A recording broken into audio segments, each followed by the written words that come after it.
नमस्कार दोस्तों, हमारे YouTube चैनल साईं कृपा में आपका स्वागत है। जिन लोगों ने हमारे चैनल को सब्सक्राइब नहीं किया है वो हमारे चैनल को सब्सक्राइब करें ताकि आगे की वीडियो के लिए आपको नोटिफिकेशन मिलता रहे। आज हम अध्याय 15 के बारे में सुनेंगे। अध्याय 15 में बाबा द्वारा क्या संदेश दिए जाते हैं, काका महाजनी को जाने की आज्ञा कैसे मिली। और एक बार काका महाजनी मुंबई में शिरडी पहुँचे। उनका एक सप्ताह ठहरने और गोकुल अष्टमी उत्सव में शामिल होने का था। दर्शन करने के बाद बाबा ने उनसे पूछा, तुम कब वापस जाओगे? उन्होंने बाबा के इस प्रश्न पर आश्चर्य सा हुआ। उत्तर देना तो आवश्यक ही था, इसलिए उन्होंने कहा, जब बाबा आज्ञा दें। बाबा ने अगले दिन जाने को कहा। बाबा के शब्द कानून थे जिनका पालन करना नितांत आवश्यक था। काका महाजनी ने तुरंत ही प्रस्थान किया।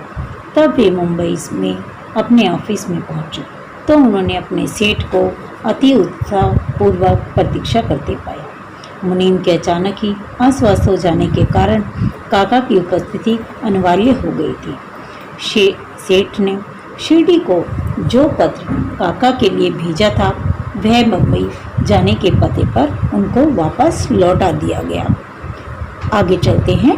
भाऊ साहेब धूमाल को एक सप्ताह रोके रखा। एक बार भाऊ साहेब धूमाल एक मुकदमे के सिलसिले में निफाड़ के न्यायालय जा रहे थे। मार्ग में वे शिरडी उतरे। उन्होंने बाबा के दर्शन किए और तत्काल ही निफाड़ प्रस्थान करने लगे, परंतु बाबा की स्वीकृति प्राप्त न हुई। उन्होंने शिरडी में एक सप्ताह और रोक लिया। इसी बीच निवाड़ के न्यायाधीश उदर पीड़ा से ग्रस्त हो गए। इस कारण उनका मुकदमा किसी अगले दिन के लिए टल गया।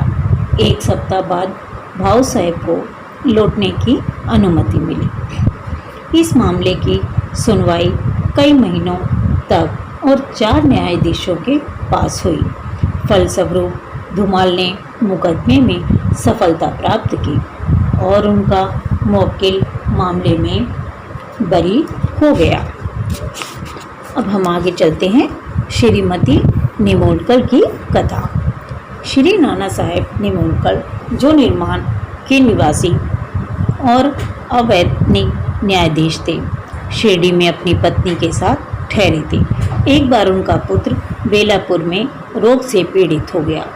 तब उनकी माता ने वहां आकर अपने पुत्र और अन्य संबंधियों से मिलने तथा कुछ दिन वहीं व्यतीत करने का निश्चय किया, परंतु श्री नाना साहेब ने दूसरे दिन ही उन्हें लौट जाने को कहा। वे असमझ में पड़ गए कि अब क्या करना चाहिए, परंतु बाबा ने सहायता की। शिरडी से प्रस्थान करने के पूर्व वे बाबा के पास गई। बाबा साठेवाड़ा के समीप नाना साहेब और अन्य लोगों के साथ खड़े हुए थे। उन्होंने जाकर चरण वंदना की और प्रस्थान करने की अनुमति मांगी। बाबा ने उनसे कहा, शीघ्र जाओ, घबराओ नहीं।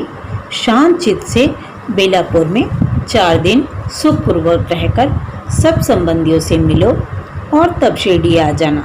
बाबा के शब्द कितने समायिक थे। श्री निमोलकर की आज्ञा बाबा द्वारा रद्द हो गई। आगे चलते हैं। नासिक के मूले शास्त्री को गुरु का दर्शन कैसे प्राप्त हुआ। नासिक के एक कर्मश्रेष्ठ अग्निहोत्र ब्राह्मण थे जिनका नाम मूले शास्त्री था। वे ज्योतिषी के ममर्ग थे।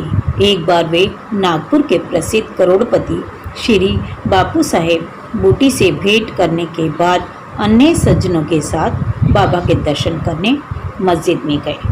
बाबा ने फल बेचने वाले से अनेक प्रकार के फल और अन्य पदार्थ खरीदे और मस्जिद में उपस्थित लोगों में उनको बांट दिया। बाबा आम को इतनी चतुराई से चारों ओर से दबा देते थे कि चूसते हुए संपूर्ण रस मुंह में आ जाता और गुठली और छिलका तुरंत फेंक दिया जा सकता था। बाबा ने केले छीलकर भक्तों में बांट दिए और उनके छिलके अपने लिए रखे।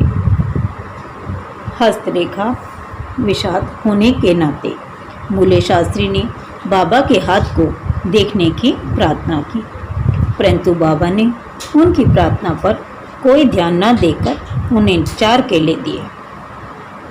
इसके बाद सब लोग खड़े लौट आए। अब मूल्य शास्त्री ने स्नान किया और पवित्र वस्त्र धारण कर अग्निहोत्र आदि में जुट गए। बाबा भी अपने नियमानुसार लेवणी रवाना हो गए। जाते जाते उन्होंने कहा कि कुछ गेरू लाना, आज भगवा वस्त्र रंगेंगे। बाबा के शब्दों का अभिप्राय किसी की बात में समझ न आया। कुछ समय के बाद बाबा लौटे। अब मध्याह्न बेला की आरती की तैयारी प्रारंभ हो गई। बाबू साहेब जोग ने मूल्य से आरती में साथ करने के लिए पूछा। उन्होंने उत्तर दिया कि वे संध्या समय बाबा के दर्शनों को जाएंगे। तब लोग अकेले ही चले गए। बाबा के आसन ग्रहण करते ही भक्त लोगों ने उनकी पूजा की। अब आरती प्रारंभ हो गई। बाबा ने कहा, उस नए ब्राह्मण से कुछ दक्षिणा लाओ। बूटी स्वयं दक्षिणा लेने गए और उन्होंने बाबा का संदेश मूल्य शास्त्री को सुनाया। वे बुरी तरह घबरा गए। वे सोचने लगे कि मैं तो एक अग्निहोत्र ब्राह्मण हूँ, फिर मुझे दक्षिणा देना क्या उचित है? बाबा के महान संत हैं, परंतु मैं तो उनका शिष्य नहीं हूँ। फिर भी उन्होंने सोचा कि जब सरीखे महान संत दक्षिणा मांग रहे हैं और उन्हें बूटी सी के 1 करोड़पति लेने को आए हैं, तो वे अवहेलना कैसे कर सकते हैं। इसीलिए वे तुरंत बूटी के साथ मस्जिद गए। वे अपने को शुद्ध और पवित्र तथा मस्जिद को अपवित्र जानकर कुछ दूर खड़े हो गए और दूर से ही हाथ जोड़कर उन्होंने बाबा के ऊपर पुष्प फेंके। एकाएक उन्होंने देखा कि बाबा के आसन पर अनेक कैलाशवासी गुरु गोलक के स्वामी विराजमान हैं। अपने गुरु को वहाँ देखकर उन्हें महान आश्चर्य हुआ। कुछ समय तक उनके मुंह से एक भी शब्द न निकला। उन्होंने अपने को चिकोटी ली और पुनः विचार किया, परंतु वे निर्णय न कर सके कि कैलाशवासी गुरु गोलक स्वामी मस्जिद में कैसे आ पहुँचे। फिर जब संदेह दूर करके वे आगे बढ़े और गुरु के चरणों पर गिरकर हाथ जोड़कर स्तुति करने लगे। दूसरे भक्त तो बाबा की आरती गा रहे थे, परंतु मूल्य शास्त्री अपने गुरु के नाम का ही। फिर सब जाति पाति का अहंकार तथा पवित्रता और अपवित्रता की कल्पना त्याग कर वे गुरु के श्री चरणों पर पुनः गिरे। उन्होंने आंखें मूंद ली और परंतु हाथ जोड़कर जब उन्होंने आंखें खोली तो बाबा को दक्षिणा मांगते हुए देखा। बाबा का आनंद स्वरूप और उनकी अनिवार्यता शक्ति देख मूल्य शास्त्री आत्मविस्मित हो गए। उन्होंने हर्ष का परावार नहरा। उन्होंने बाबा को उन्हें नमस्कार किया और दक्षिणा दी। आगे चलते हैं। डॉक्टर के लिए साईं श्री राम कैसे बने। एक बार एक मालाधार ने अपने एक डॉक्टर मित्र के साथ शिरडी पधारे। डॉक्टर का कहना था कि मेरे इष्ट तो भगवान श्री राम हैं। मैं किसी यवन को कोई शीश नहीं झुकाऊंगा, अतः वे शिरडी जाने से असमर्थ थे। मालाधार ने समझाया कि तुम्हें नमन करने की कोई बाध्य न करेगा और ना ही तुम्हें कोई ऐसा करने को कहेगा, अतः मेरे साथ चलो, आनंद रहेगा। वे शिरडी पहुँचे और बाबा के दर्शन को गए, परंतु डॉक्टर को ही सबसे आगे जाते देखा और बाबा की प्रथम चरण वंदना करते देखा। सबको आश्चर्य हुआ। डॉक्टरों ने कहा, अपना निश्चय बदलने और इस भांति एक यवन को दंडवत करने का कारण पूछा तो उन्होंने डॉक्टर ने बतलाया कि बाबा के स्थान पर उन्हें अपने प्रिय इष्ट देव श्री राम के दर्शन हुए और इसीलिए उन्होंने नमस्कार किया। जब वे ऐसा कर रहे थे तभी उन्होंने साईं बाबा का रूप पुनः दिखने लगा।